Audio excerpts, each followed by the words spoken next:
Olá pessoal, tudo bem com vocês? Bom dia, boa tarde, boa noite. Aqui é o professor Tiago Meirinho voltando com as nossas aulas gravadas, com nossas videoaulas, para a gente continuar o nosso conteúdo. E hoje o assunto, como vocês podem ver aqui, é o quadro natural da Europa, ou seja, vamos aprender, vamos analisar as principais características físicas do continente europeu. E a primeira coisa que eu quero destacar para vocês é que a Europa, ela é uma continuação, um pedaço de um continente maior ainda, que é o continente eurasiático, a chamada Eurásia. Se a gente for analisar desde a Europa até a Ásia, eles têm uma certa continuidade continental. Mas por que a gente divide a Eurásia em dois continentes, a Europa e a Ásia? Primeiro, porque essa extensão, que já é muito grande no caso da Ásia, iria ficar maior ainda com a Europa inclusa. Segundo, são sociedades, civilizações completamente diferentes, exceto pelos russos, que se assemelham um pouco mais com os europeus, não tanto assim. E terceiro, que mesmo ele sendo uma continuação física diretamente, você tem uma divisão geológica, uma divisão muito clara, que são os Montes Urais no leste do continente europeu. Então, é por isso que nós chamamos a Europa da Península da Eurásia. Por isso que a gente diz que a Europa é uma península da Eurásia. E o que é uma península, gente? É muito importante aprender o que é uma península, como a gente falou, né, em outro momento, porque temos várias penínsulas na Europa. A península é um corpo de terra cercado por água em todos os lados, exceto por um deles. É um braço de terra entrando no mar. Então, aqui nós temos terra, mas todo, né? Então, no lado leste nós temos terra, mas se a gente olhar a Europa pelo sul, pelo oeste e pelo norte, a Europa é cercada de água, assim como a península da Escandinávia, que é cercada por água por todos os lados, exceto por esse, assim como a Península Itálica, que é cercada por água por todos os lados, exceto por esse, assim como a Península Ibérica, que é cercado por água por todos os lados, exceto essa região aqui. Então, essa é uma das principais características da Europa, além de ser um dos menores continentes do mundo, né, o segundo menor continente, com pouco mais de 10 milhões de quilômetros quadrados, mas, como a gente viu na aula passada, é um continente bastante separado, bastante dividido, né? Um continente que ele vai ter aí, como vocês viram comigo, uma quantidade gigantesca de países. São 50 países no continente que é quase do tamanho do Brasil. É um pouco maior do que o Brasil. Mas hoje a gente vai focar nas características físicas. E a primeira característica que a gente vai ver são justamente a geologia, as características geológicas do continente europeu. E a Europa, basicamente, vai ter quatro grandes áreas de destaque: as planícies centrais, os maciços antigos, que são rochas muito antigas, e os dobramentos modernos, além, é claro, da depressão lá do Mar Cáspio, no leste do continente europeu, tá certo? Então, vamos falar de cada uma delas. Os maciços antigos são as formações mais antigas do continente europeu. Eles ficam na região central, onde vocês estão vendo aqui amarelo escrito Planalto, tá? Toda essa região que é chamada de Planalto são os maciços antigos, são rochas que datam da criação do planeta Terra, são rochas muito antigas, são rochas com 2, 3 bilhões de anos, mas rochas muito resistentes à erosão. Só que elas foram rebaixadas porque elas estão há tanto tempo expostas que a ação do vento, da chuva, da neve, do gelo, de todos os elementos externos rebaixaram e arredondaram esse relevo. Mas ele não é tão baixo assim por conta da sua resistência, diferente do relevo predominante, que são essas planícies centrais que ocupam toda a porção centro-norte da Europa. Essas grandes planícies, elas são provenientes da erosão dos grandes rios, rios esses que nascem né, nos chamados dobramentos modernos, que são as cadeias de montanhas com maior altitude. Por quê? Porque elas foram soerguidas recentemente.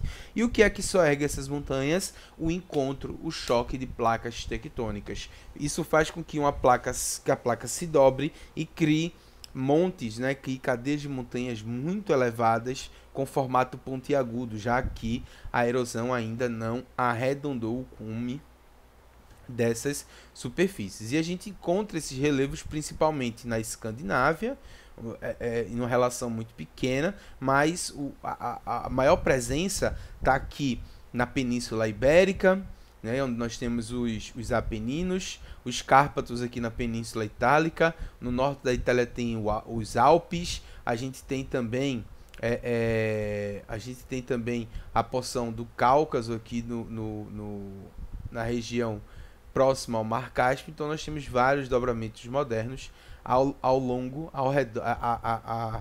redor, né, dessa porção sul da Europa. E as depressões, elas são encontradas, como eu disse, próximas ao Mar Cáspio e aqui nos Países Baixos, tá? Boa parte dos Países Baixos é abaixo do nível do mar. Daí vem o nome desse país, que é comumente conhecido como Holanda, mas a maneira correta de chamar é Países Baixos, tá? Vamos ver aqui imagens, né, dos mapas dos principais formações. Então, os Pirineus, eles ficam no norte da Espanha, dividindo a Espanha e a França. Isso é algo muito interessante. Os dobramentos modernos, por serem relevos muito destacados, geralmente dividem, né, fazem fronteira. Então, no pico desses dobramentos, você tem a divisão entre dois países, dois estados, muitas vezes. Esse é o pico dos Apeninos, que é o Monte Aneto, com 3.400 metros. O Cáucaso, ele tem o ponto mais alto da Europa, tá? Que é justamente o Monte Elbro, que fica a 5.642 metros de altitude. Então, Monte Elbro é o mais elevado. Outra característica dos dobramentos modernos, tá, gente? No seu topo, geralmente você vai encontrar a presença de neve, já que eles estão na altitude muito elevada, e quanto maior é a altitude, menor é a temperatura. Os Apeninos, eles ficam na região central da Itália e eles são muito famosos por conta do vulcão Vesúvio, que é aquele que destruiu a cidade de Pompeia, e hoje ele tem toda uma população vivendo ao redor desse vulcão adormecido, tá, gente? Ele não é extinto, ele ainda pode e deve entrar em atividade em algum momento. Os Cárpatos são as regiões que ficam justamente na porção próxima aos Balcãs, né? A região onde você vai ter os eslavos ali na Europa. A gente vai ver isso mais detalhadamente para frente.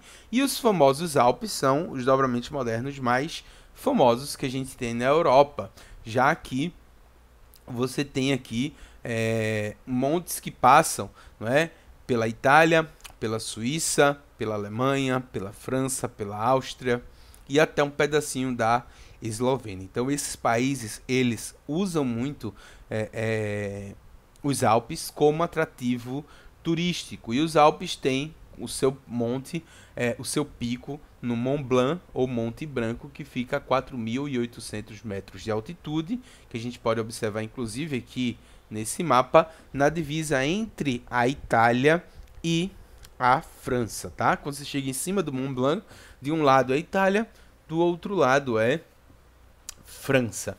Essas grandes cadeias de montanhas, elas também são responsáveis por formar os principais rios europeus, tá? Que vocês podem ver nessa imagem aqui. Rios esses que percorrem, rios que têm uma direção, na maioria dos casos, para o norte, desaguando no Oceano Atlântico Norte, porém, alguns também desaguam no Mar Mediterrâneo, no Mar Negro, no Mar Cáspio e até no mar, né, no Oceano Glacial Ártico.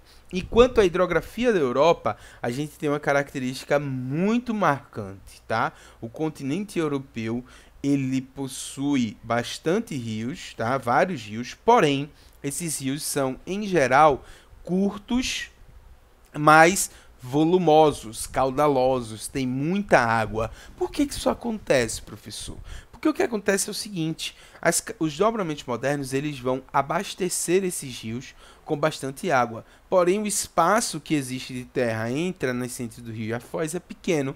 Isso faz com que eles sejam curtos, mas eles são extremamente importantes para o continente europeu, principalmente por sua utilização para navegação. Praticamente todos esses rios têm grandes trechos navegáveis e são muito utilizados. Além disso, a Europa, que também é conhecida como Velho Continente, tem suas principais cidades crescendo ao redor desses rios. Então, se a gente observa, por exemplo, o rio Reno, que corta a Alemanha e vai desaguar no porto mais movimentado do mundo, que é o de Roterdã, em Amsterdã, ele tem cerca de 1.300 quilômetros. Isso é pouco se comparado aos nossos rios. O Rio São Francisco, por exemplo, tem cerca de 800 quilômetros. Então, não é um rio tão grande assim. Porém, como vocês podem ver na imagem, vocês têm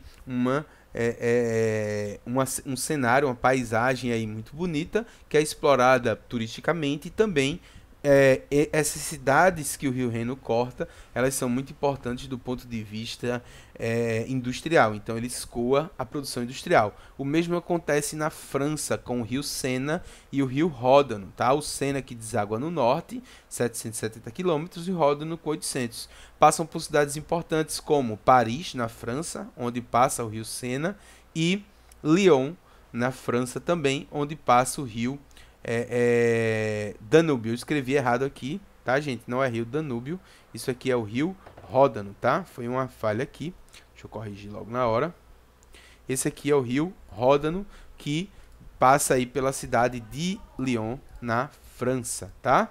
Outro rio importante é o rio, agora sim, o Rio Danúbio, que passa em Budapeste, capital da Hungria, assim como o Rio Tejo, que passa na capital de Portugal, em Lisboa.